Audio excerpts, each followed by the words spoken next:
Hi there. Welcome to another episode of RestorationCast. You may notice we're in a different setting than we usually are.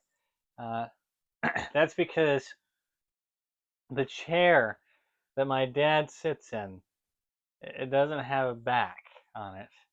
And I didn't want to trade him my chair that does have a back, but he hurts as we sit there. Uh, Yeah, right over there is where we usually are. We've just moved back to the back of the office. So, yeah, So here we are. I sure am thirsty. Are you thirsty, I am Gabriel? also thirsty.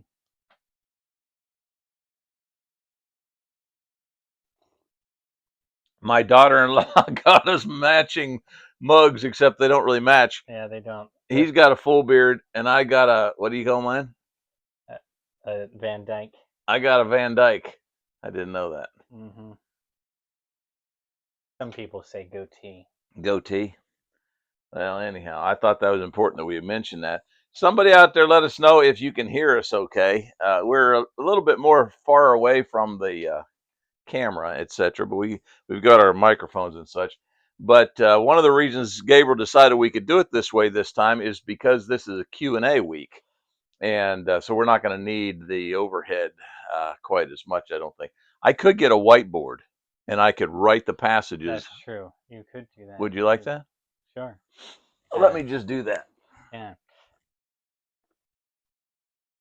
But yeah. Also, a little bit of business to take care of with regards to our mugs. You just heard a terrible, like, squelching sound. That was my dad spraying Windex on a whiteboard. Uh, every time we sit here and have one of these podcasts, and we're drinking something, we've always got something right there in front of us. Yeah, we do. And at one point, Grandpa came up to me and he said, "Gabriel, I'd really like to know what you guys are drinking." And so I just want to clarify to everyone, it's just water. There's been at least one time that I've had like chamomile tea, but it's almost always water. So That's all I ever drink. So, mhm. in fact, back in the day when I had my kidney problem, the doctor was amazed. He said, "Well, what do you drink?" Because he wanted to, you got soda. I don't drink sodas. You drink tea. I don't drink tea. You drink coffee. I don't drink coffee. What do you drink? I said, "Well, I drink water and juices." He couldn't believe it. That's because my wife says it's best for me, and I really want to keep her happy. All right, while you talk, I'm just going to draw. Oh, okay. All right. Well, draw away then. We're as pointed out at the beginning of the episode, we're doing a Q&A. Oh, are we doing a over, Q&A? Yes, a Q&A over the kingdom. And I guess we got to do some more like housekeeping type of stuff, because whenever we did the last Q&A, we didn't get um, I don't know, a couple of the comments on the video. Uh, we didn't have any questions over episode 1. Let's put it that way. Okay, let's We do didn't that. have any questions over episode 1. Since then, we've gotten questions on episode 1. which we're no longer doing. Yeah, so I decided that before we get into the rest of the episode, we're going to answer these two questions from episode 1. Both of these are from Bryson. Episode 1. Yes, that would be my brother. That's his brother. Yeah. So 2 questions. What are they? Bryson says, number 1, to what extent should we, being followers of Jesus, attempt to hold Old Testament / Jewish customs? Old Testament customs. All right, that's the question, people. To what extent should we, as Christians, try to hold Old Testament customs? Yes, and so if you recall, episode 1 was about the Old Testament, right? And the whole idea of like, what are we supposed to do with the Old Testament as Christians? Because uh, we're not really under the Old Testament any longer, and yet at the same time, uh, the Old Testament seems to be pretty important. Huh. So, what are we supposed to do with Well, all what of do you that? do with that? Yeah, Grandma says she can hear you, so that's we're good. okay. Yeah. Um, so we're going to go to Deuteronomy chapter 5. Deuteronomy chapter 5. Yes. Uh, and we're going to pick up here in verse 12. So if you're following along, uh, Deuteronomy 5:12. It says, "Observe the Sabbath day to keep it holy, as the Lord your God commanded you." We're going through verse 15 if you want to write that All the down. way to 15, Um, people. 6 days you shall labor and do all your work, but the seventh day is a Sabbath to the Lord your God. On it you shall not do any work, you or your son or your daughter or your male servant or your female servant or your ox or your donkey or any of your livestock or the sojourner who is within your gates, that your male servant and your female servant may rest as well. Then verse 15 here is kind of the crux of the whole thing. You shall remember that you were a slave in the land of Egypt, and the Lord your God brought you out from there with a mighty hand and an outstretched arm. Therefore, the Lord your God commanded you to keep the Sabbath day. So, whenever we look at this idea of Jewish customs and that whole thing, I think what's important to remember about all of it is this idea of remembrance. Yeah, yeah, Is most of these Jewish customs that they have, holidays in particular, the idea is you do this so that you can remember something about God. And we've got that same idea in the New Testament, right? absolutely. Whenever we look at communion, the idea is um, do this in remembrance of me, right? And so that's kind of the idea of most of these Old Testament traditions as well.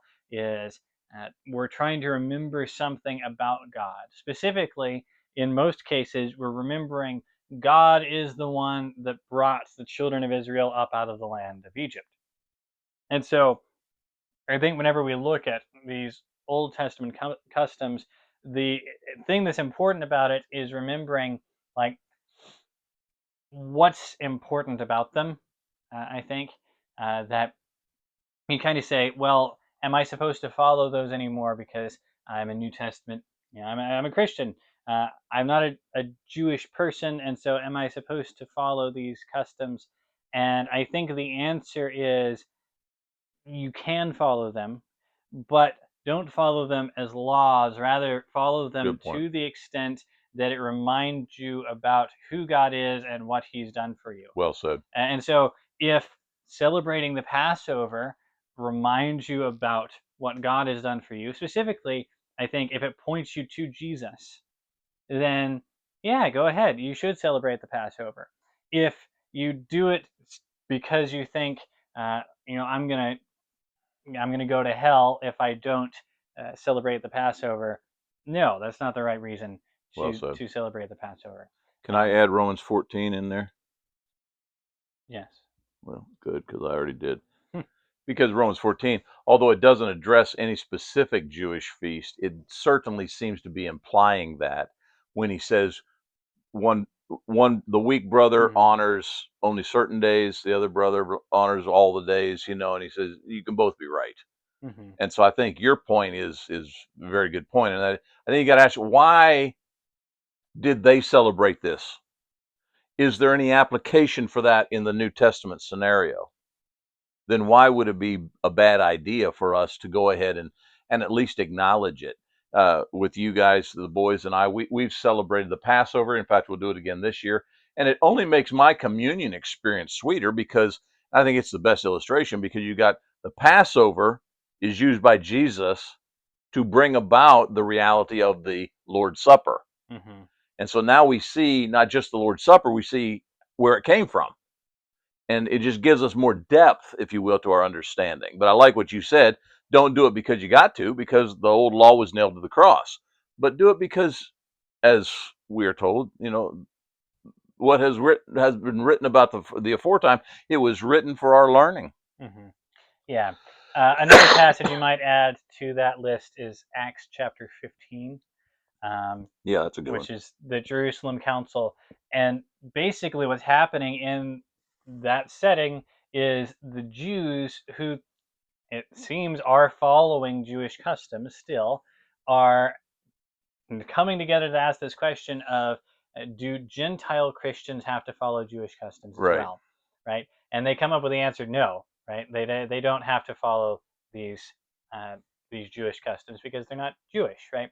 Uh, and so from that you get this answer of, no, you don't have to, but at the same time, if it does something for you, uh, then you should. And in fact, I mean, that's Romans 14, right? Right. It is this idea of, if you think you're sinning by not following them, then you should, Yeah. because of the fact that, you know, you are sinning against your own conscience if you do something you think is, And to further that point, remember that Acts 15 happens because there was controversy over this very topic. yeah.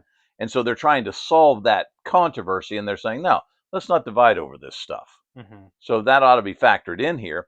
But in no way do I believe that Acts 15 indicates to them you couldn't do it.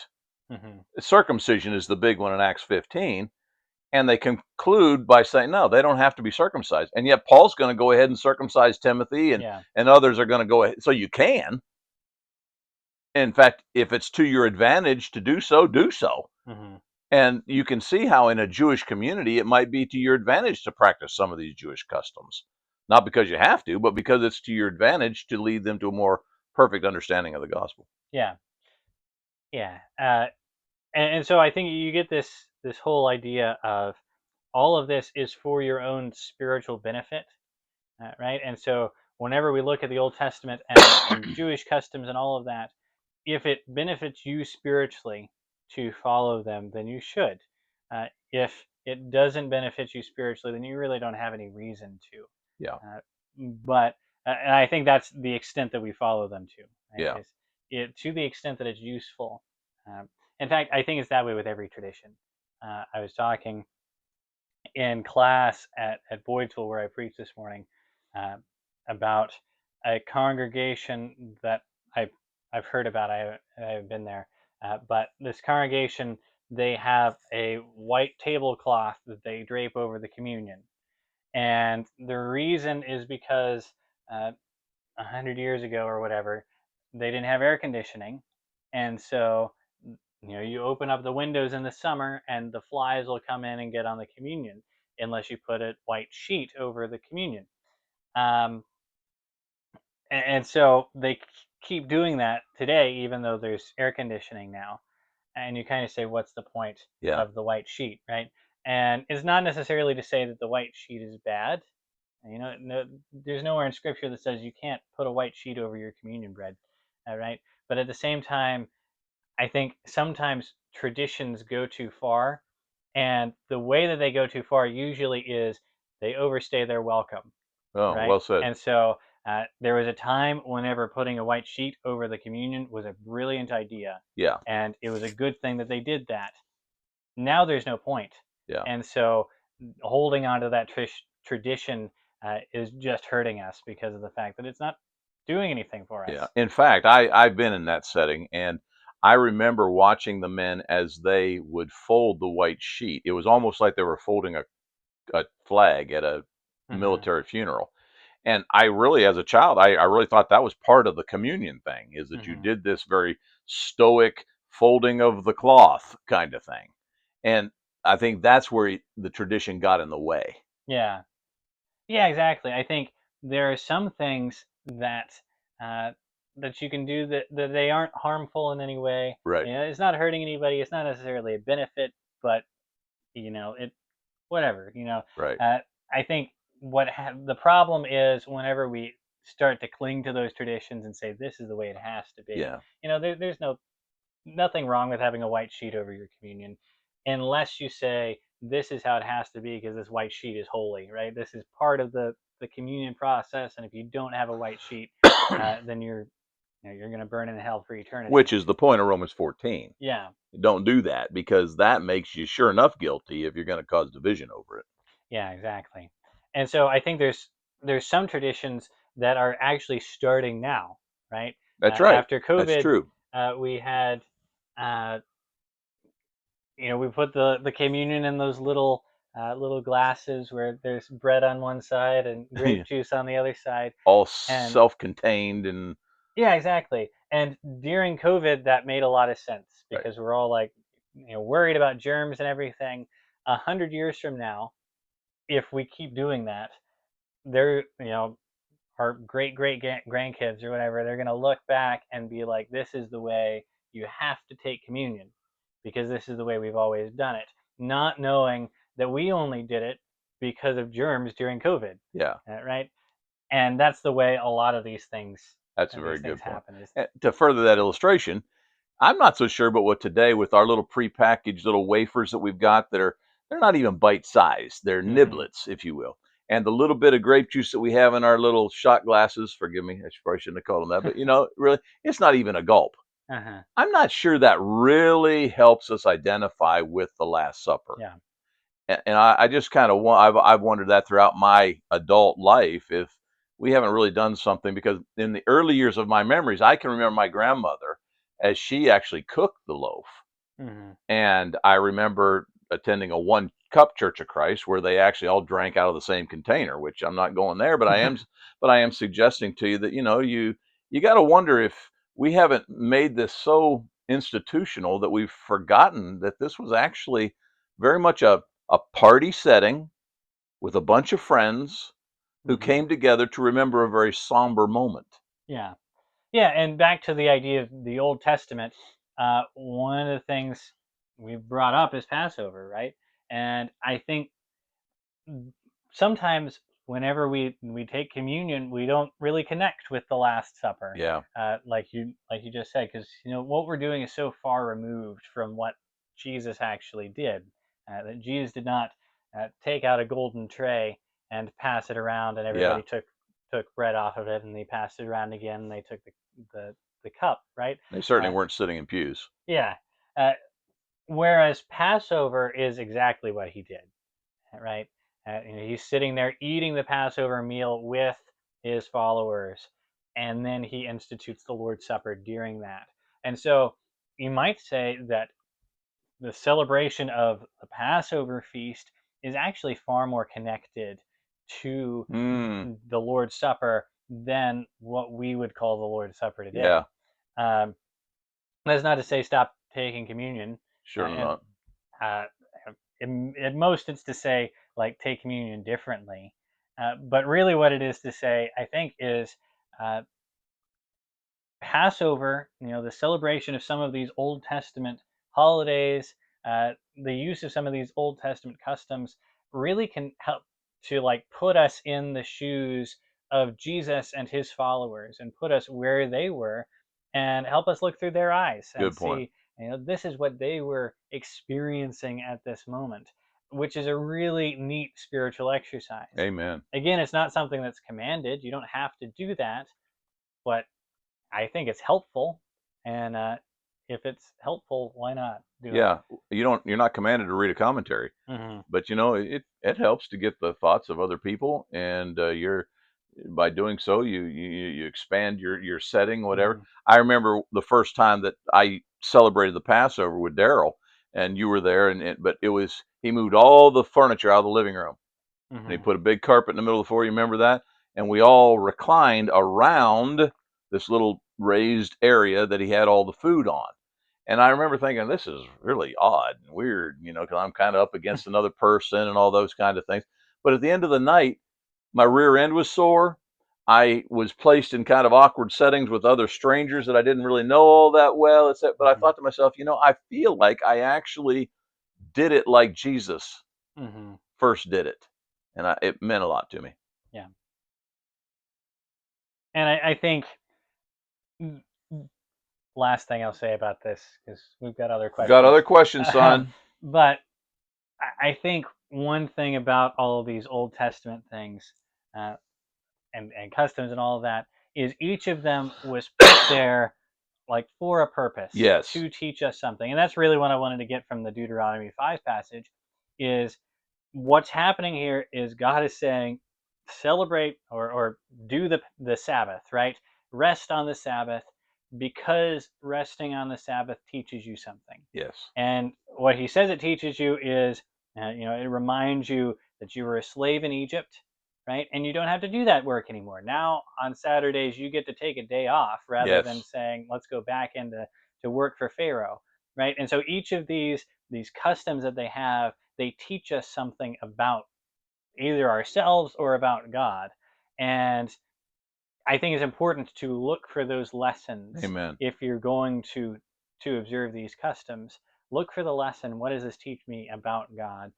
And even if you're not going to, right, if you're not going to do it, even then, look at the passages that describe this and say, what is God saying about this? Good Right. point. The next question is very similar to this first one. Uh, it's, on what level should we value the Old Testament as scripture? Um, so again, it's uh, not exactly the same, but it's the same concept, right? It's about this idea of uh, the Old Testament, and are we supposed to follow that now that uh, we're New Testament people? So the immediate place my mind goes with this question is to Matthew chapter 5. We're going to start in verse 17 and go down through verse 20. It says, "Do not think that I have come to abolish the law or the prophets. I have not come to abolish them, but to fulfill them. For truly I say to you, until heaven and earth pass away, not an iota, not a dot will pass away from the law until all is accomplished. Therefore, whoever relaxes one of the least of these commandments and teaches others to do the same will be called least in the kingdom of heaven. But whoever does them and teaches them will be called great in the kingdom of heaven. For I tell you, unless your righteousness exceeds that of the scribes and Pharisees, you will never enter the kingdom of heaven." All right, so we get a couple things in this passage that I think are important. First off, you have the obvious one. Jesus says, I haven't come to abolish the law, I've come to fulfill the law. So even Jesus says the Old Testament is important, Right. right? Uh, I didn't come to do away with this. Rather, I came to fulfill it. And the word "fulfill" there, I think, implies uh, this level of importance that the Old Testament takes on. That Jesus says all of these things are, they're scriptural. They're things that have been important in the past, and I've come to enact all of the different prophecies and different all these things that are happening in the Old Testament, right? And so Jesus, he's not coming to end the Old Testament; rather, he's coming to participate in it. Right? Mm. Essentially, is Mm. the idea. And then verse 18: "For truly I say to you, until heaven and earth pass away, not an iota, not a dot will pass from the law until all is accomplished." And so this is where the interpretation of the passage gets a little sticky, I think, because you get, I mean, the first idea there, I've not come to abolish the law, but to fulfill it, that makes pretty clear sense. I think I just spit on you, sorry. It's okay. I Go ahead. uh, but at verse 18, you get this, like, it starts off by saying, not until heaven and earth have passed away, right? Not until that happens is anything going to be taken out of the law. And then he ends by saying, until all is fulfilled. And you kind of say, or at least I do, what does he mean by all being fulfilled? Right? Because, I mean, we already talked about the idea of like the law being nailed to the cross, right? And so whenever he says, until all is fulfilled, does he mean until heaven and earth pass away, right? Until I return? Is he saying that, or is he saying until my crucifixion and burial and resurrection? Right? Is that his point? That once I've been crucified, then the old law will pass away. And I think what's interesting about this idea is the fact that we still have an Old Testament, Mm. right? Uh, I mean, Jesus pretty clearly says not uh, it'll become less important or anything along those lines. He says none of it will pass away, right? It's not going to go anywhere for as long as heaven and earth is here until all is fulfilled. And as far as I'm concerned, none of it has gone anywhere yet, right? Despite the fact that Jesus came and died and was resurrected again, we still have an Old Testament. And where it gets even trickier, I think, is then in verse 19, whenever he says, "Whoever relaxes one of the least of these commands and teaches others to do the same will be called least in the kingdom of heaven." Right? That there's this idea that Jesus brings out of like you have to follow the old law as well. That it's not just this idea uh, of the law won't exist anymore at a certain point. There's also this idea of the law has this importance of you have to follow it, right? And what we see is that's pretty clearly not true of us anymore. All right, there is, uh, the old law seems to still be important and all of those things, but we wouldn't look at this passage and say, uh, you know, any of us are necessarily like uh, guilty of relaxing one of the least of the commands of the Old Testament. Um, we think about the idea of Leviticus. It talks about not having a garment made of two different types of cloth, and we'd say that's probably one of the lesser important passages. The less important laws, and so we can look at that and say, am I guilty of relaxing that law? And more so than relaxing it, am I guilty of just outright ignoring it? Right? I've never even given it a whole lot of thought. Uh, and so you say, well, Jesus says right here that that person is going to be called least in the kingdom of heaven, right? And so does that mean that I'm going to be least in the kingdom of heaven because I don't follow that particular law? I've never worn tassels on my garment or anything along those lines, right? Um, and so, I mean, that's an interesting question there.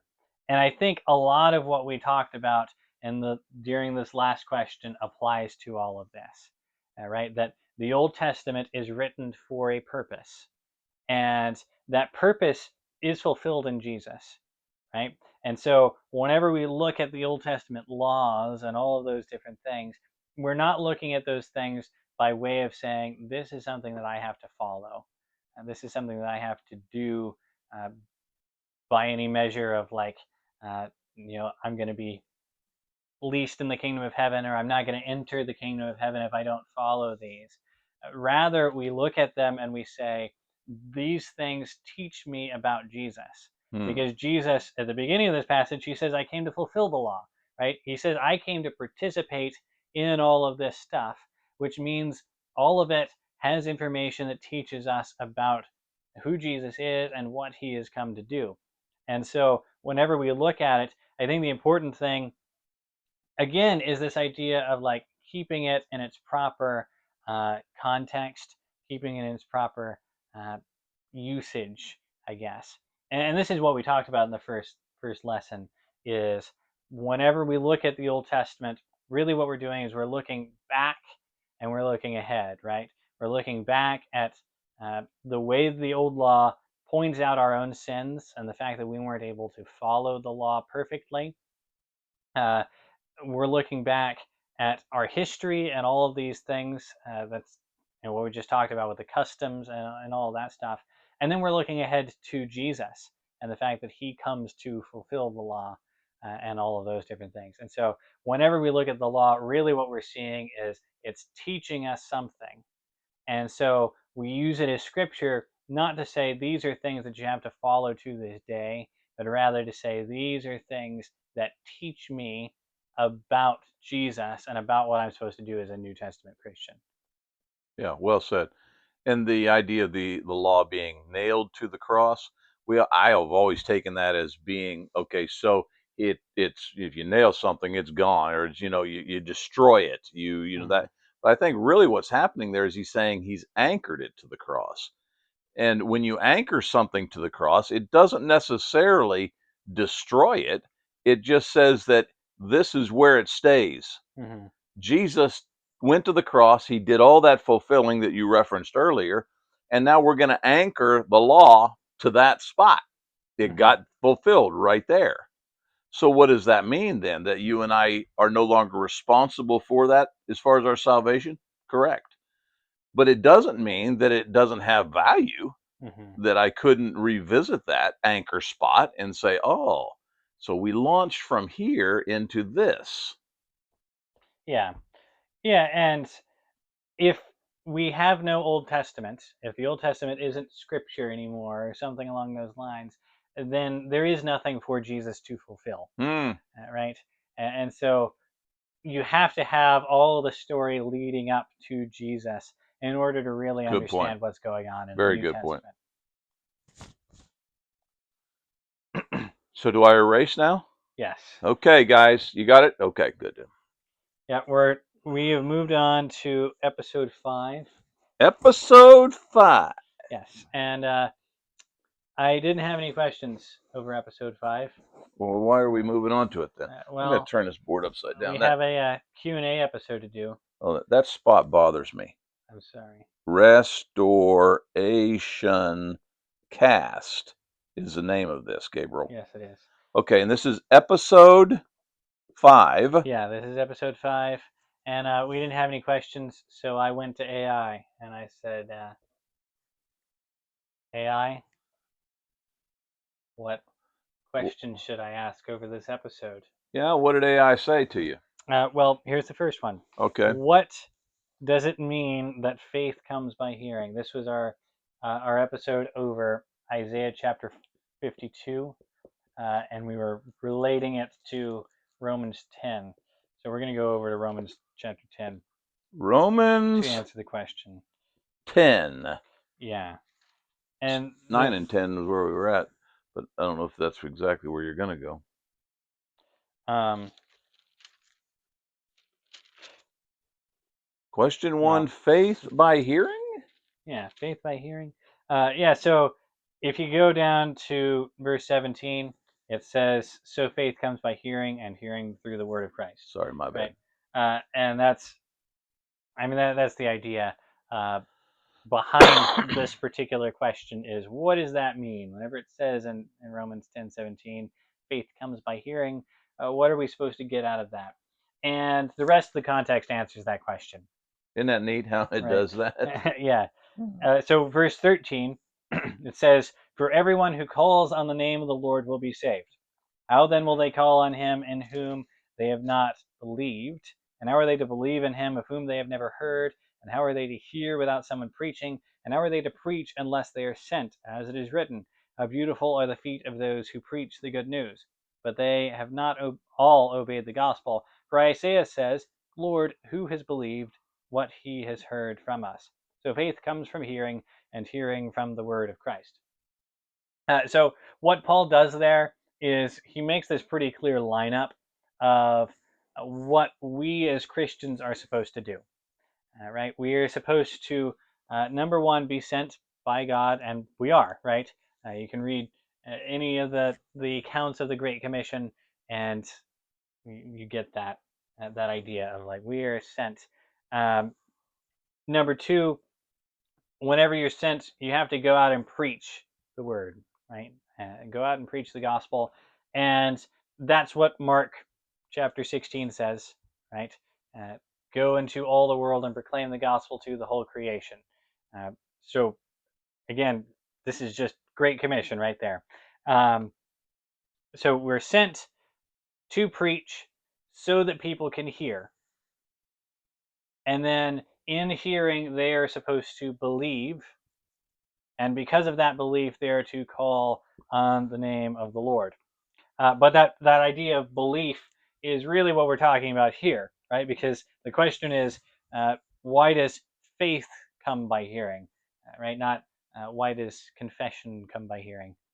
But the idea seems to be that there is no faith that can be had in something you know nothing about, Hmm. right? Uh, I told a story this morning at Boydsville about this lady who was blind for 50 years, right? She's blind from birth, and at 50, she has this surgery that restores her sight. But what she didn't know was that that surgery had been available for 20 years before this. Hmm. And so she could have gotten her sight back at age 30, but she didn't know, right? And so she doesn't get her sight back for another 20 years. And point being that I think a lot of people are in that situation. That it's not that they would not respond to the gospel. It's not that they wouldn't have faith if they had opportunity, but people don't have opportunity to have faith unless they hear the gospel message. Wow. And so that really puts uh, a harder job, not necessarily a harder job, but a bigger responsibility on us, right? Because we are people that have the gospel message available to us. And so we are called to be people who go out and answer that call. Right? We're supposed to be people that go out and proclaim the gospel to all these people who would believe if only they had ever heard, Yeah. Yeah. right? There's a quote, a Charles Spurgeon quote. I'm not a big Spurgeon fan, and I don't really like the quote that much. But the quote is something to the effect of, uh, I've been asked, uh, can the heathen who has never heard about Christ be saved? And it's a bigger question with me whether he who has heard about Christ but hasn't preached to the heathen can be saved. It's something to that effect. And I don't I don't like the point or the quote because he's dodging the question. I think, Yeah. right, but at the same time, I think he has a point there, that it is our responsibility as Christians to go and preach to the lost, and the answer to that question, right, is the heathen that never heard of the gospel, will he be saved or lost? The answer to that question is pretty clearly lost, right? That's what faith comes by hearing means, is that you cannot have faith unless you've heard. And so those of us that have heard have the responsibility of allowing other people to hear and thereby to develop this saving faith, right? Any comments on that? Just that I think that hearing can come in various ways. Mm-hmm. Romans chapter 1 seems to indicate that man is without excuse, even if he hasn't necessarily verbally heard a preacher. Mm-hmm. If he's seen a tree or he's witnessed a seed grow into a plant, he's guilty of not acknowledging a greater power. Mm-hmm. Typically, that greater power is going to lead you to investigation. I think that's the point. Your favorite passage, Acts 17:26 and 27, talks about the idea that we were actually created for the purpose of seeking God. Yeah. And so it doesn't undermine anything that you're saying here. They've got to hear, but everybody lives under it doesn't matter where you're at, deepest, darkest part of South Africa.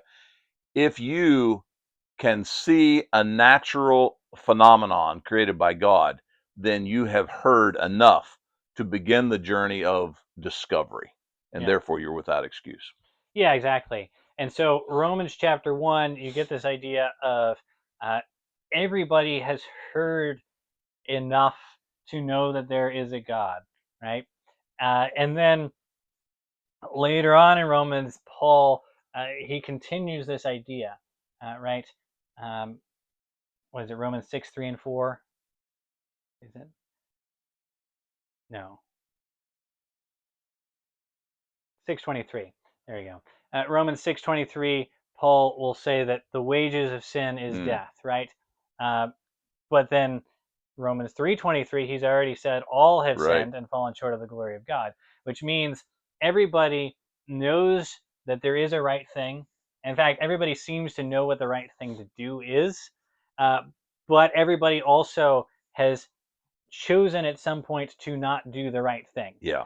And Jesus is the only hope that we have of, getting a second chance in this whole thing, right? The wages of sin is death. And so everybody's supposed to die because of the fact that we've all chosen to do the wrong thing. And Paul says faith comes by hearing, right? And so this saving faith only comes through us telling people the good news of Jesus. So people know enough, as you're saying, that they know enough to be lost without hearing, but they don't know enough to be saved unless Mm, we preach the gospel to them. well said. All right, so that's the first question from this episode. The second question here is, if the gospel is fundamentally an announcement that God is king, how does that reframe evangelism for everyday people? Oh dear. Uh, evangelism for everyday people, I guess. Okay. Yeah, but I was not expecting you to have to write these down on the whiteboard. Don't worry, I put oh, them all in. it's all good. Um, but yeah, so we're going to go to Matthew chapter 28, Matthew 28, talking a people. lot about the Great Commission this time. So 18 through 20. Um, it says, "And Jesus came and said to them, All authority in heaven and on earth has been given to me. Go therefore and make disciples of all nations, baptizing them in the name of the Father and of the Son and of the Holy Spirit, teaching them to observe all that I've commanded you. And behold, I am with you always to the end of the age." So, two things from this passage. Well, three things from this passage. Number one is Jesus starts off with this idea of all authority in heaven and on earth has been given to me. Uh, that is the idea of kingship in a nutshell, right? And so, if the question is, the gospel is fundamentally this announcement that God is king, uh, and so how does that affect us in our evangelism as regular people, right? Uh, you might substitute the word layman there. That not necessarily ministers or people with special degrees or anything like that, but everybody, right? All Christians are called to this evangelism, but how are they supposed to do that? Um, in this particular case, how does that affect the way that we're all called to evangelize? And so, number one is Jesus essentially comes out the gate saying, uh, I am king, right? So if the gospel is this announcement that God is king, Jesus is saying, so am I, right? Uh, he's saying, I'm God, number one, but also I'm king, right? And so that's the first part of this idea is Jesus says, all authority has been given to me.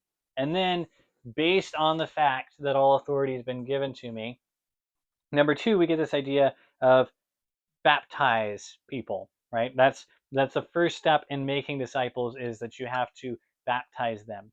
And the reason that's important to this whole thing is what we're actually doing at baptism is we're acknowledging the authority of Jesus, right?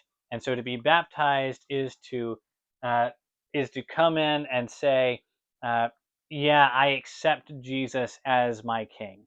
Right? That is the point of baptism is uh, to go through the same process that Jesus went through, right? Jesus' death, burial, and resurrection uh, is to go through that process, and in going through that process, essentially saying, Jesus is my king, and I'm going to follow him anywhere, right?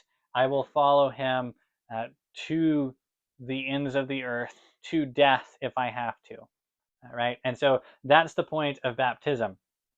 And then the third thing is he says, teaching them to observe all that I have commanded you, right? And so this idea of teaching, again, has everything to do with authority. That, whenever we're teaching them, he says specifically what we're supposed to teach them to observe everything that I've commanded you. And that all comes down to this idea of authority, right? That Jesus says, I have all authority, and authority means that I can command you to do whatever I want. And the thing that I'm commanding you is to go and teach people to do the things that I command, at least in this case, right? He teaches them other things as well, obviously.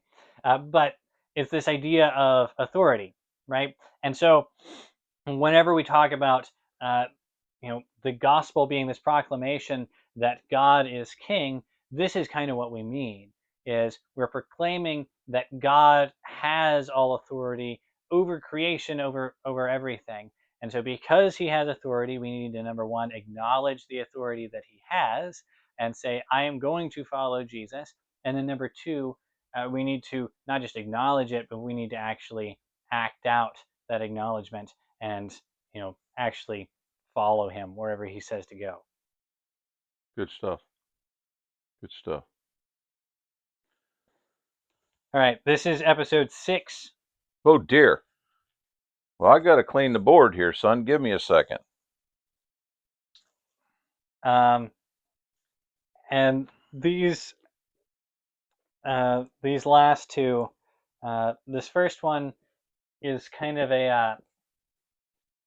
I don't know, it's a story question, I guess. A story question. Yeah, I don't know how to phrase it. I guess I should just give you the Just question. give us a Point question. being, it's not asking like a biblical uh, question necessarily, Oh yeah. but it's more for an illustration. The boy who cried wolf eventually told the truth, and no one believed him. Have you ever seen that play out in a church context where someone's lack of integrity undermined their witness? Um, so, as I said, this is asking for a story more so than a biblical answer. I'll go first, and then if you want to, I get to go last. yeah, if you That'll give want, me time to think. yeah. So, have you seen the whole boy who cried wolf thing happen in a church context where someone's lack of integrity undermined their witness? And I was thinking a lot about this, especially thinking about uh, what story can I tell that isn't like too controversial to say online, right? Because you don't want to just throw somebody under the bus and be like, Yeah. that guy has no Yeah. integrity. Um, anyway, so I've been thinking a lot about this. The story that comes to mind, I guess, is not necessarily one particular story, but the example comes to mind is like I've been in a lot of men's groups and that kind of thing. In fact, I just recently uh, decided I'm going to start going to one with my brother uh, on Thursday nights, which you don't need to know necessarily, but You want me to write that down? yeah, Thursday nights. This is where Gabriel's going to be. Uh, no, but I haven't been to any meetings yet, so this story is not about that men's group. Just to clarify, but in a lot of men's groups and men's Bible studies and that kind of thing, one of the subjects that comes up all the time is lust, right? It's just a fundamental part of being a guy that you got to talk about lust every once in a while. In fact, pretty frequently if it's only other guys that are around. And so we do, right? We talk about lust all the time. Uh, and what's interesting about that is every once in a while, you get a guy up there who's trying to give everybody else advice about how to not fall into any kind of sexual temptation. And usually they're struggling with it just as much as everybody else is. And you kind of say, who is this guy? And so, like those men's groups, ideally what they're supposed to be is either number one, there's supposed to be this group where a bunch of guys who are struggling with something come together and say, we're all equally struggling, and so we can give each other encouragement and prayer and all of these things. We're not necessarily giving each other advice because I'm struggling with this as much as you Right. are, and so I can't give you advice on this topic. Or number two, you get like an elder or somebody who says, I actually have dealt with this and I figured out how to deal with it, and so I have good advice that they can come in and give good advice. Uh, but I have been in several groups where we get one guy to lead the group, and in one case, I even had a guy who was pretty like openly committing some sexual sins who wanted to give advice to the rest of us and say like, here's how you got to deal with this lust thing, and everybody's kind of looking around like, uh, okay, I'm not going to follow this advice, Yeah. right? Because this guy clearly has no idea what he's talking about. And so that would be my example of uh, where this whole boy who cried wolf thing comes in. Is a lot of times that this is even more true than just this whole integrity thing. A lot of times, this is like this person doesn't have good advice, Yeah. right? How can this person tell me how to solve this problem whenever they haven't solved the problem? And so it's not even necessarily just integrity that you're being a little bit hypocritical when in trying to give me a solution here, but some of it as well is like, uh, you clearly don't know the answer to this question, so why am I even asking you? Mm. Uh, and I think we do that a lot. Young guys coming out of college, uh, we kind of say, "How are you going to solve all of these big church problems?" And some of that is lust. Some of it's like you'll talk about you and mom giving marital advice straight out of college, and you say, we've been married for what, a couple of 3 years. years Yeah, and you less. say, like, at this point, I have no marriage advice to give, Yeah. right? And yet we expect these young guys coming straight out of college, people that are my age, to have advice because we got a degree. That's advice way beyond our years, that we've never experienced this problem, or I don't have an answer to this problem. And so what am I supposed to do about this? Yeah. Right? Yeah. All right. I think with mine, it's going to probably tie into our last question, but I think when you say the boy who cried wolf, I think drama. Mm-hmm. And we always have drama in the church. I mean, it's just almost an endless curse. So you're going to have extra drama in the church.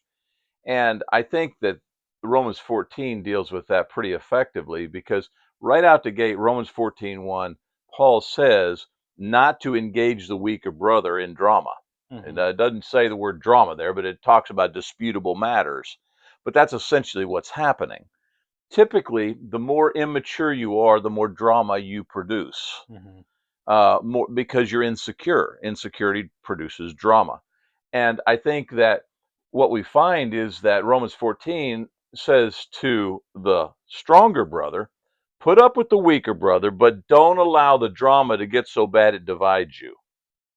And I feel like that when you see in the church, and we do all the time, folks, and unfortunately, some of these folks have been in the church for decades.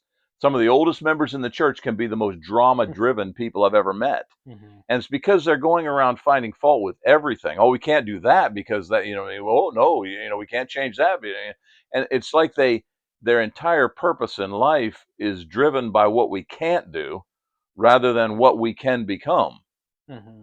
And that's why, and I haven't had too many of these in my life, but I've met a few older men, very elder qualified men, who were driven by growth rather than driven by stick in this spot and defend it at all cost.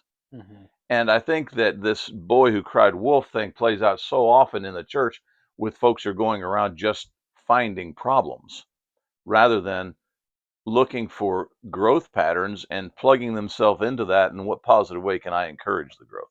Yeah. Yeah. And I like that, the term encouragement that you use there at the end of that. I think uh, I think sometimes we uh, neglect encouragement, and all of those. I mean, you look at scripture, and Barnabas is literally named son of encouragement. That seems to be his whole role in in the church and everything, is he's this guy that has this gift of encouragement for people. And I think a lot of times we don't do a lot of that, right? We're not the kinds of people that are encouraging people, particularly encouraging growth. But that is something that we're called to do. Uh, you know, we're called to build each other up, and I think that means encouragement. Uh, and then I think there's people out there that have this gift of just being encouraging people, and their goal should be, I think, to encourage that growth that you're talking about, and that they're not uh, just encouraging for the sake of encouragement, to say that you look kind of down and blue and you need a pick me up, but rather they are encouraging people that they see, this person needs to grow, they need to become more spiritual, or this person is growing, or they're trying to push other people to grow, something along those lines. And they're saying, I'm going to encourage this person to keep going and to continue this growth pattern. But a lot of times, what we do is we get stuck, right? We get stuck in one place, and our encouragement to people is, yeah, just stay the course, right? Stay right where you are, and that's going to help you. Yeah. And that may be encouraging to that person. It's Because encouraging to everybody wants to anybody. sit down. Yeah, it's encouraging to anybody that just wants to get comfortable right where they are.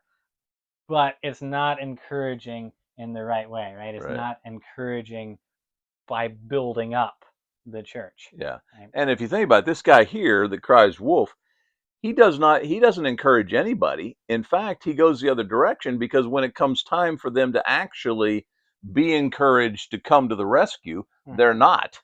He has basically developed a complacency that he pays the price for at the end of the process, Mm-hmm. which again is tied to the whole drama thing. We need to be encouraging people, but encouraging them toward the right thing, which is, as you said, encourage them to grow, Yeah. not to stick in one spot. Yeah, and I think also that comes down to this question of like, what is the right hill to die on? Yes, That yes, good point. that there are issues that are important that you say, yeah, I need to talk about this thing. I need to encourage people to grow in this way, or I need to push them in this direction, right? And then there's sometimes where you say, this just isn't that important, Yeah, and so I'm not going to do anything. I'm not going to say anything. And I think we've got a lot of people that have those flipped, right? And they yeah, say, yeah, this really minor thing is very important. And so I'm going to throw a big fit about it every time anybody mentions it because of how important I think it is, whenever the reality is it doesn't really matter that much. yeah, And then, we don't care about the things that actually do matter. yeah. Good point. You might want to plug that in while I make my point. Right. I think that also, with regards to that, and I don't know if this is necessarily right, but I have found it to be helpful in my own ministry. I tend to be a pretty controversial fella. I spend a lot of time online talking to people about sensitive issues, specifically salvation, a lot of disagreement, a lot of debate, that kind of thing. And people are always asking me, why so divisive and that kind of thing. I've got a kind of a two rule plan, or two rule approach to things. If I'm debating with somebody who ought to have an understanding of Scripture because they have been part of the Christian system for a long time, but they are clinging, rather than to God and Scripture, they're clinging to man made doctrine, I'm going to unload both barrels. It's just, you need to grow up. But if I'm talking to somebody who is truly struggling in faith, they're in the initial stages of finding God, seeking a Savior, I'm going to be as merciful and as kind, even when they're coarse in their language, or they're, mean spirited in the way that they express themselves. I've got one guy right now who I'm having a wonderful conversation with that's basically an atheist, but he started off really kind of, in your face, but he's mellowed now because I was willing to take time to be patient with him. So again, I don't know, it's necessarily something Gabriel would validate, but I feel like that, number one, if you are the weaker brother but you know better, you need to get out of the way, because I'm coming for you with both barrels. But if you are not even a brother, but you're trying to find the Savior, I'm going to treat you like Jesus would treat the woman caught in adultery, or the woman at the well in Samaria. I'm going to do my best to give you the opportunity that the weaker brother should have been taking all along, but he hasn't been exercising. Mm-hmm. And I'm not sure how that goes back to this boy crying wolf thing, but I feel like that we've got a lot of drama in the church because of folks who refuse to grow up. Mm-hmm. Yeah, I think so. And I mean, the thing that does is people look at us and they say, I don't want to be a part of that. Right. And in fact, that seems to be the biggest complaint people have about Christians is those people are just hypocrites. Yeah. All right. They are uh, coming up with a bunch of reasons they can judge me, and then they're not even following their own rules. Yeah. Right. And they're right a lot of the time. Uh, I and think probably one of the most powerful things the church has going, present tense, is celebrate recovery. mhm, And it's because you've got real people with real problems who are really willing to confront those problems. There's a lot of people in the church who are real people with real problems, but they aren't really trying to confront it. They're just Mm-hmm. going through the motions, and they think that if they can just get in their pew once a week, that somehow that pays them off for the next week. People who are really working towards improvement, it's going to be hard to work with them. There's going to be a lot of problems that come about, a lot of time that's going to be spent, a lot of disappointment because they're going to be inconsistent. They're going to fall back into their, previous patterns. All of those things are true. But the one thing you can't take away from them is that they are trying. Mm-hmm. I think the church is filled with a lot of folks who aren't trying. Yeah. This lazy kid here who's just trying to, entertain himself by, blowing the horn. We got a lot of those people. Yeah. Does All that give right. us our last question? Yeah, this is our last question. This one's for you, Dad. Whoop, whoop. Um, I think it's important that you qualify how this happened. He asked AI, mhm. and how did you phrase it?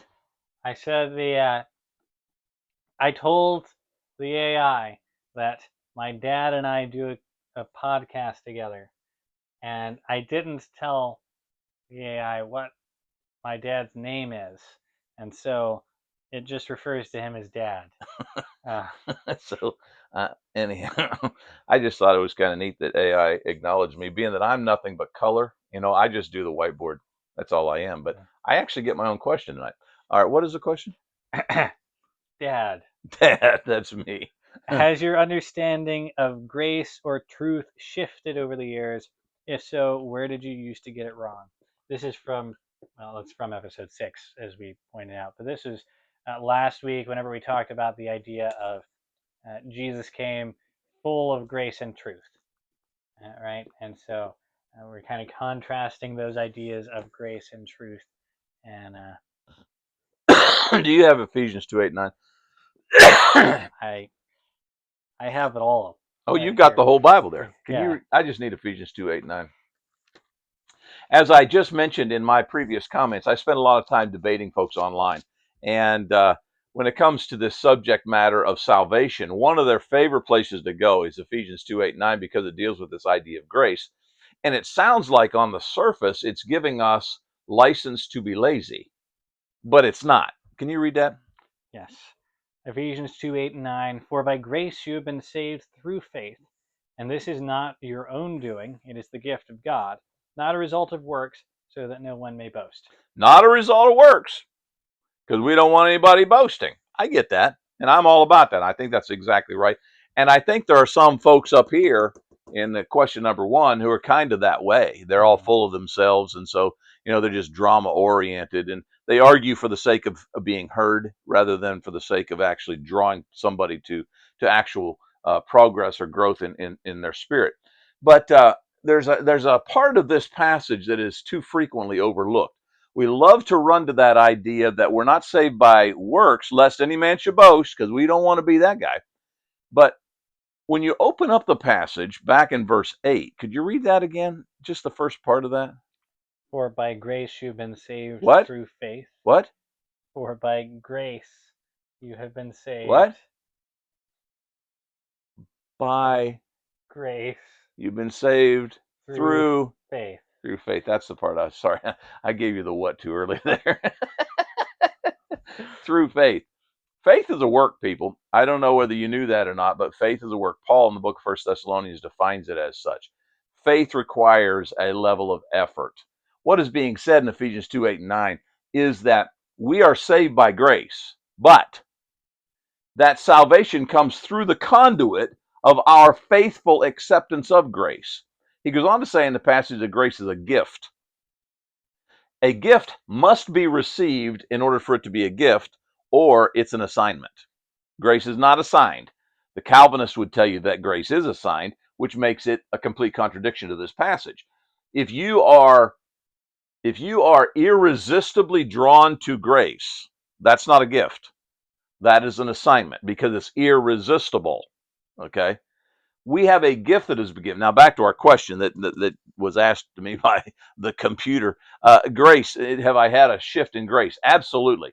But my shift has probably not been where folks would expect it to be, in that I started off pretty much in the legalistic. My first memories of a child, One Cup Church of Christ, mountains of Pennsylvania, shotgun kind of a room, one blackboard at the front.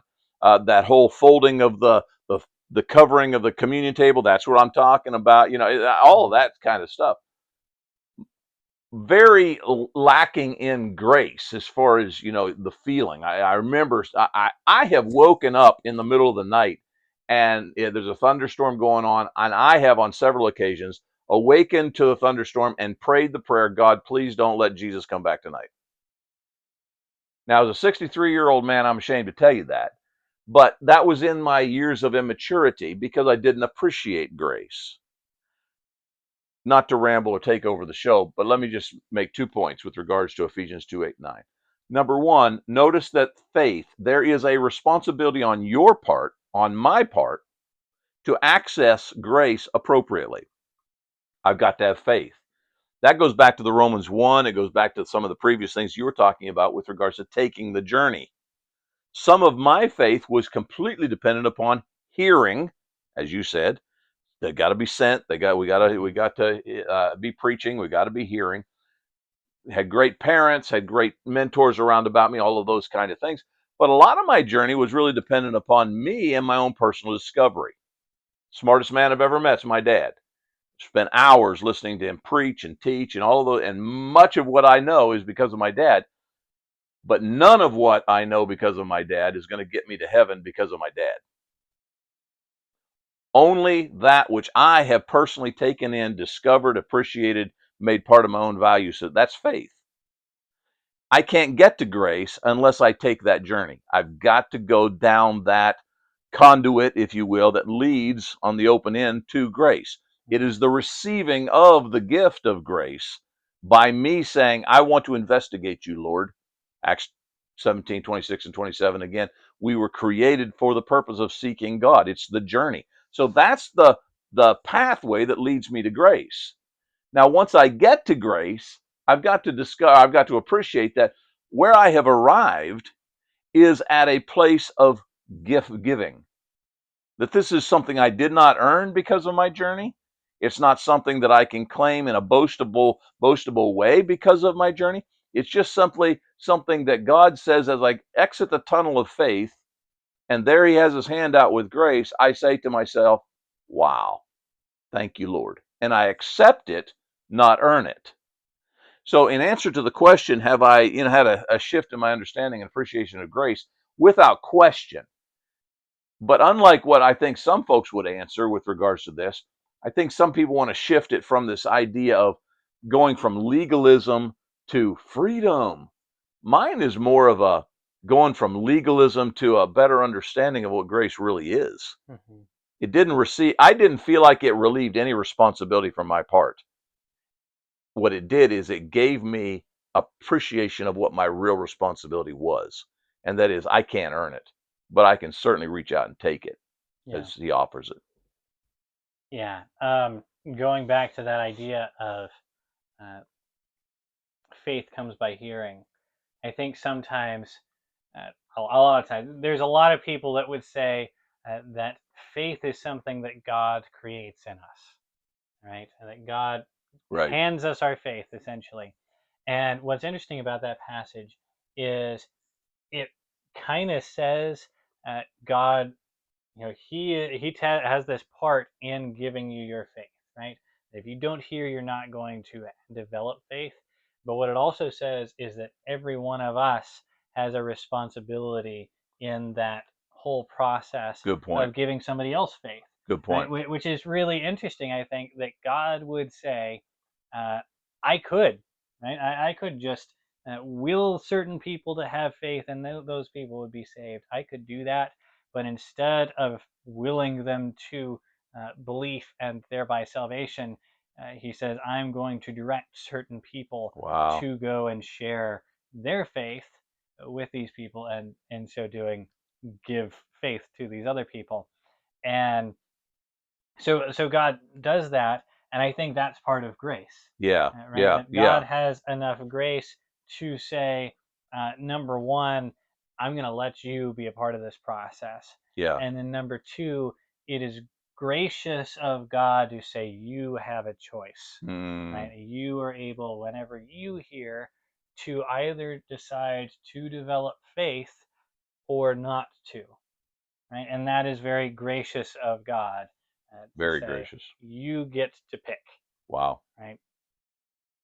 Yeah, and to wrap it all together in a bow, when you see the kingship of Jesus from that standpoint, Mm-hmm. rather than from the standpoint of some maniacal tyrant that wants to force you into slavery of, you know, when you see that kind of kingship, you say, I can live with that kind of a kingship throughout eternity. Yeah. I want that. Take me to the door and pierce my ear, because I don't ever want to be the slave of anybody else, because Mm-hmm. that kind of king wants the best for me, and therefore I want the best for him. Yeah. Yeah. Exactly. All right. So this has been our Q&A session. I hope that you guys had all of your questions answered, even though they were all AI generated questions. I hope that you were asking the same questions That's right. that AI was. Um, yeah, and don't forget to keep in touch with us. We're on uh, yeah, Restoration Cast. Search that up on Instagram or Spotify. You can go to Restoration School of Biblical Studies. That's our website, restorationschoolofbiblicalstudies.com. Yeah, or YouTube. All right, you can go to any of those places and find all of our old episodes and comment on them or whatever.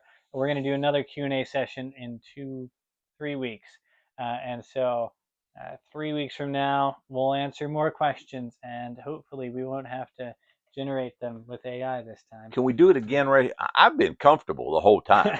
I got to play on my whiteboard, sitting here. My back's feeling good. If we could do it that next Q&A back here, I mean, Yeah. you know what I'm It's saying? fine by me. I mean, tell us in the comments if you We're gonna let them vote. prefer that my dad has a backache. Wow. Hey, how do the students get their questions for this particular episode if they're part of the Restoration School of Biblical Studies? Oh, that's Pay attention to the upcoming email, because they'll have the questions in it. yes, yeah, exactly. Probably what we're gonna do is just I'll select 5 of the questions that we answered and let you give a brief summary of. Uh, Ooh, I'm glad I'm on this side of it.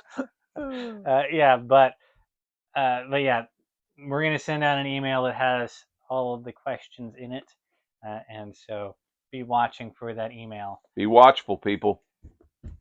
All right, we will see you next week. Goodbye. Goodbye.